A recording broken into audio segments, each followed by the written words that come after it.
एबे किछि दिन तले कुकीज स्वाईंकर गोटे वीडियो भाइराल होता आपण मैंने वीडियो देखि पारुथिबे कि कुकीज को देहरे मां मंगला प्रकट होइछन्ती आउ गोटे वीडियो भी देखंतु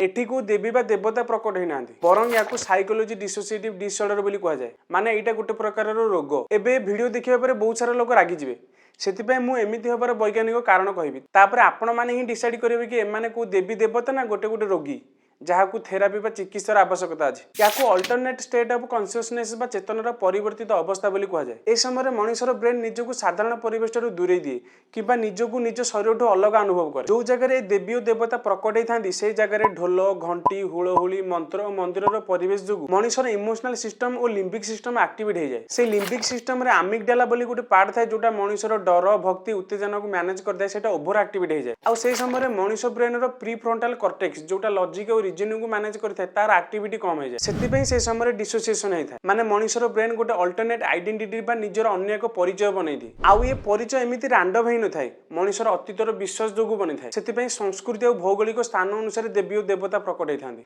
सेतिपय आपण माने केबे भी देखि नथिबे कि ओडिसा रो कहा देहरे आसाम लोक पूजा करथिबा को देवी और देवता प्रकट होइछन्ती आ बाकी रहला कि से समय से मानको चाबुकर पहाड़ काटि न थाए काहेकि ना सेते बेले एड्रेनालिन हार्मोन रिलीज होई थाए जोथि पय तार हार्ट रेट ब्लड प्रेशर और ऑक्सीजन इंटेक बढ़ी जाए जहा फल रे तार टॉलरेंस बा सहन शक्ति बढ़ी जाए आपण माने भी देखिथिबे कि जेते बेले कार एक्सीडेंट हुए सेते बेले ताको अचानक किछि पेन फील न थाए काहेकि ना सेते बेले भी तार एड्रेनालिन हार्मोन ही रिलीज होई थाए एबे आपण याकू देवी कहिबे कि रोगी एटा आपण मानको ऊपर